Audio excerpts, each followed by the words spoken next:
Tildesley joins me now. He's an associate professor of life sciences at the University of Warwick. Thank you so much for joining us on the program.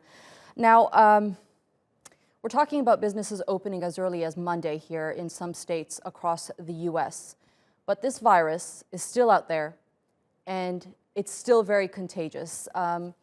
Keeping in mind how quickly it's spreading and the amount of people dying every single day, how cautious do people need to be now that businesses are going to be somewhat up and running? Oh, I mean, this is absolutely a concern. I mean, one thing we need to remember is that many countries who brought in these social distancing measures, they were all brought in very rapidly. There were a number of social distancing measures, closing of schools, closing of businesses, and in many countries, these very large-scale lockdown orders. The challenge we have with that is that in many countries and in some states, there are signs that the virus, the epidemic, is slowing down. But we have to be extremely cautious because the danger, of course, is if we start to lift these measures too quickly, we may get a resurgence of cases, and it may be that a number of these measures need to be reintroduced. Well, yesterday, President Trump really emphasized on how much testing is happening in the U.S., and he said that it's at a much better rate than it is in other countries. Now, with hopefully slow and cautious reopening of the economy, how important is testing to make sure that things don't get out of hand and they continue to flatten the curve there?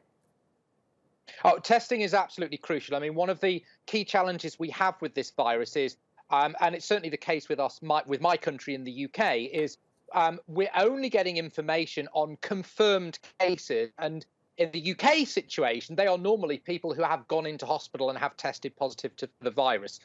When countries are starting to lift their measures, it's extremely important that they put into place community-level testing. What we really need to know is how many people might be carrying the disease out in the community. There's still a huge uncertainty in terms of how many people may have only been, say, mildly infected. So they may not have symptoms that are serious enough to require hospitalization, but they could still be spreading the disease. So if we start to relax these measures, it's extremely important that testing is ramped up and also it's appropriately targeted so that we can really understand how the disease might be spreading as we start to relax control.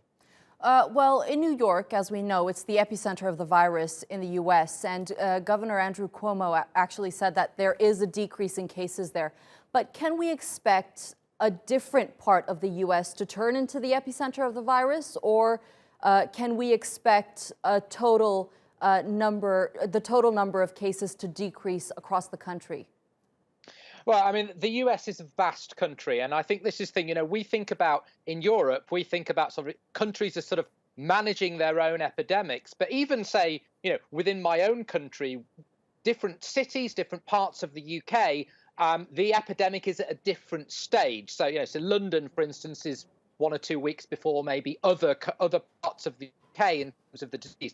And in the US, we're dealing with a country that is vast and also has got very, very different population densities. So at the moment, New York is the epicenter, but of course, it may be that cases haven't quite reached sort of the peak levels in other parts of the country. So it may be that as measures are relaxed in other parts, you could see a resurgence, and you could see, as you've said, the epicenter could shift to other parts of the country. All right, so we might be witnessing a domino effect there. All right, Michael Tildesley, thank you so much for joining us on the program.